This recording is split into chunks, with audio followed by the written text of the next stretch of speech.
Authenticity Radio. Authenticity Radio with Slade Suter. Hey, welcome. Grab a seat anywhere. No, we don't have any menus. The only thing we have today is the freedom to express who you truly are. We call it Authenticity Radio.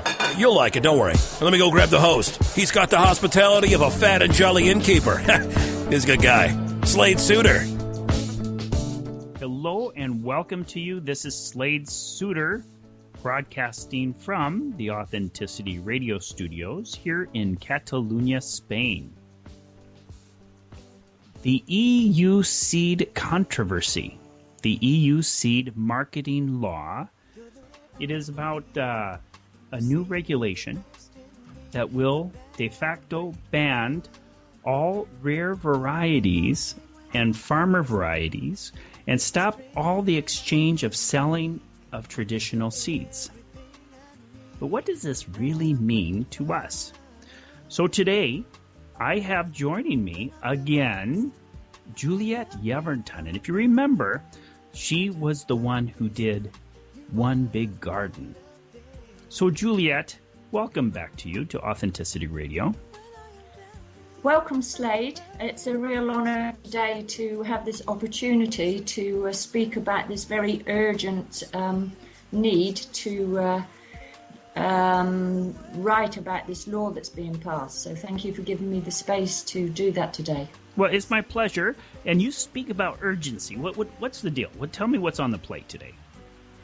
Well, there is a law that is about to be voted on in the EU, and it is a law that's been pushed by the DG Sanko, the Directorate General of the EU for Sanitary and Consumer Affairs.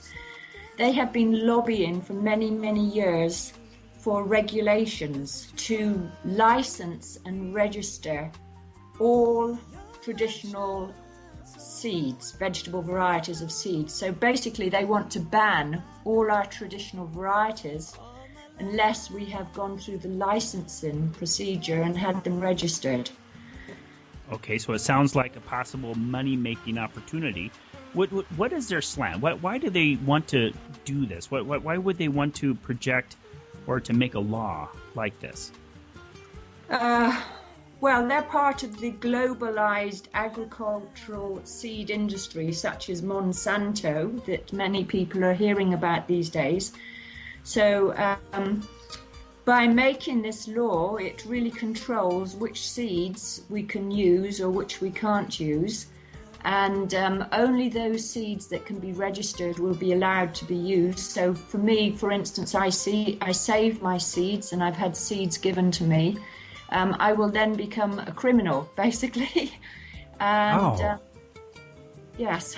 So I can see you behind bars. Hopefully not.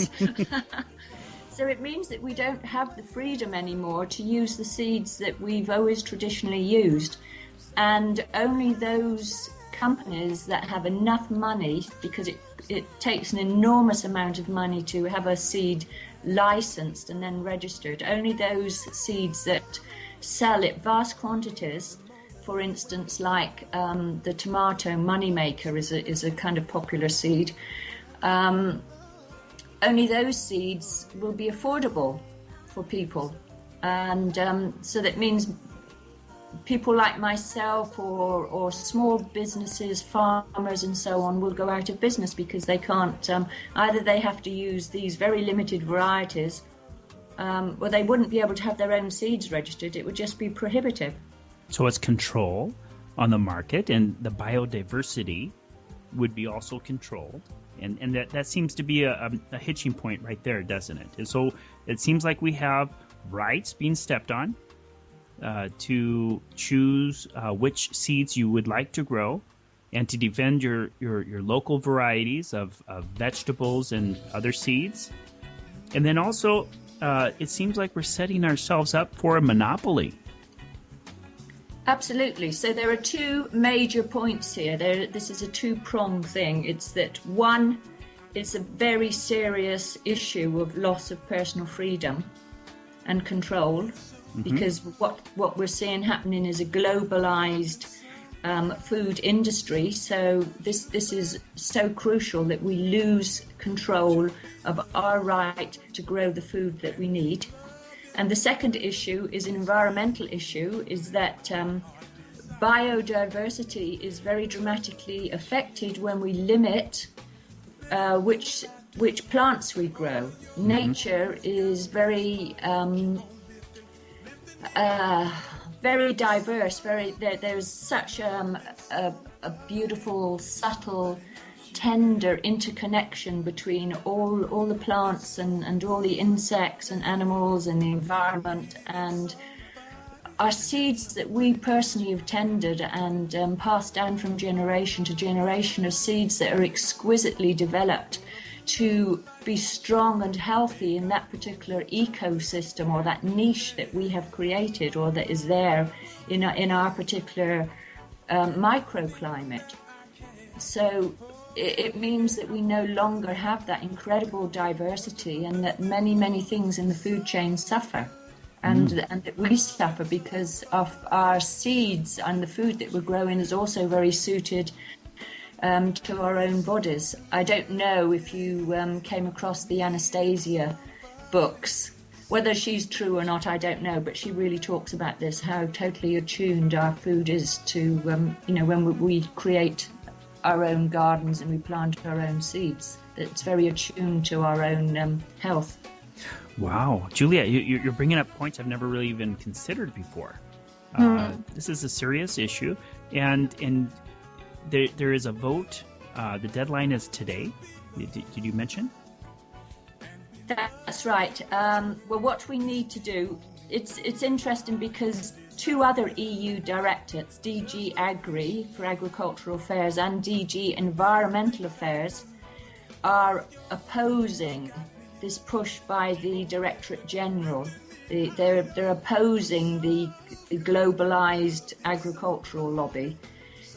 So we have got something on our side, but we really have to email today, the 28th of April. We have to email, a very short email, just to ask them to vote no on this law that's going to be presented. On the 6th of May is the actual day when the vote is going ahead, but we need to get our letters in today if we can. If we don't manage to get it in today, I would say still send it, because hopefully that will have an effect. But also, if you go to my webpage, there's a link at the bottom here underneath this interview, and on that webpage you will find out who your local EU representative is. So there are representatives for every country in Europe, so wherever you are in Europe, search your own one out, and then there is also a template letter that you can use if you need to. So the 28th of May, which is today, is the absolute deadline, but if you can't do it today, then please write anyway, because the vote is happening on the 6th of May. So it may be that they will still read your letter and be influenced. So to be polite, because the people who are receiving your letters are not the ones that are creating the law. So just ask very clearly to say no to this law. Mm-hmm. Okay. So there's something that we can do, and we're voicing our voice in order to protect the rights of every individual. And so this Juliet, has a big impact here in the EU, and I would imagine if this law passes, this would also impact the entire world ecosystem.